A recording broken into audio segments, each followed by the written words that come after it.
Hey guys, welcome back. Well, it's now time for our weekly political segment, Texas Face Off. You can catch it here on midday every Tuesday at 11:30.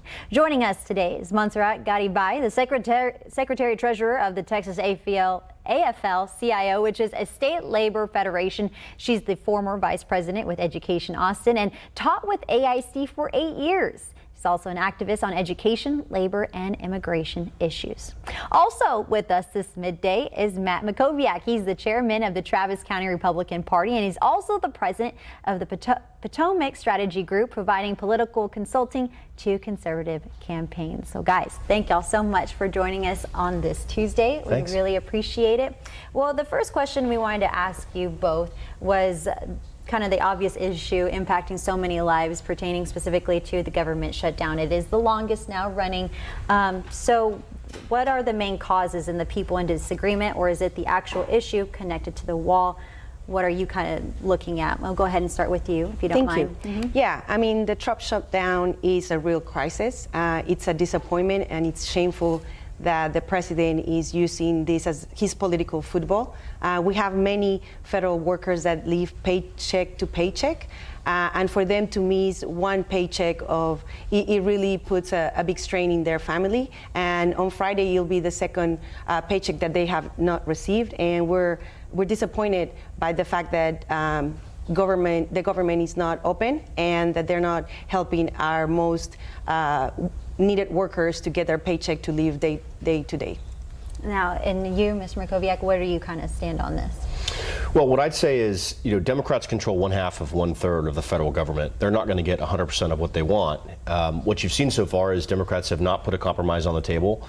They're refusing to negotiate. We're now at day 30 or day 31, whatever it is. We all feel terrible about the federal workers who've been impacted. The only person who's put a compromise on the table is President Trump, who did that on Saturday. He angered his own base by doing that. By putting a sort of relief in place for the Dreamers, for 700 or 800,000 of them, and then the TPS reform, the temporary protected status reform. So that's a short-term deal. He wants to get a longer-term deal on immigration. You're not going to get a comprehensive immigration deal done in days or weeks. It's going to take months. But so far, Democrats need to offer a counterproposal. If they're going to vote down this deal for the Dreamers and TPS reform, then they need to offer a counterproposal. You haven't seen that so far. What you've seen is Nancy Pelosi cancel the State of the Union, not try to negotiate with the White House when all she does is control the House. Thank you both. And now with these federal employees, you mentioned how, you're missing yet another paycheck, or there's that uncertainty of when they'll be getting that next paycheck. So what have your conversations been with some of those folks who are directly impacted? Right. I mean, I think they're living very critical times right now. I went to McAllen last week and spoke with a lot of the federal workers who get about $500 per paycheck. And like I said, missing one paycheck is detrimental to their families. And the fact is that the government, Donald Trump's shutdown, he needs to own it, like he has said it. It's unacceptable. I think right now we're seeing a lot of our members being really worried about paying for childcare, paying their bills, using the little bit of savings that they have. And this is the fact is that this is something that Donald Trump can end today if he really wants it. He hasn't done it. He's using immigration on Saturday, the Dreamers, as his political football. And I think that is unacceptable.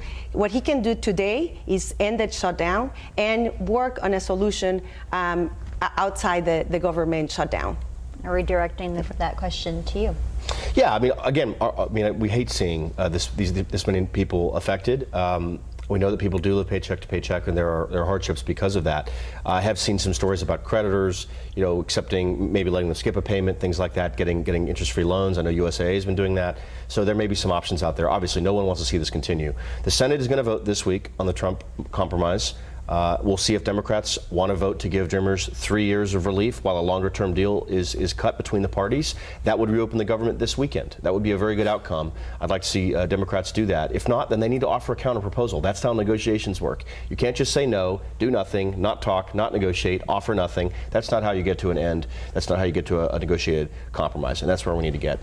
And one of the biggest departments impacted is TSA. We've heard reports of some airports having 3-hour waits because so many workers are calling sick. And do you guys see this issue getting any better for flyers, during, the shutdown, however long it may last? Quite frankly, no. Until the government is open, we're going to keep seeing this, and it's going to get worse because people need to find a way of getting food in the table of their families. And like I said, the president has the ability to call this end today and to actually work on real solutions. I think this whole thing of saying, oh, I'll give you the dreamers or asylum, this and that, that's just pure talk. He needs to get to do his job, and he needs to open the government to ensure that families who are protecting our communities get to work and get paid. It's unacceptable that our families in the government that are working, that they don't get their paycheck every single day. I think that that's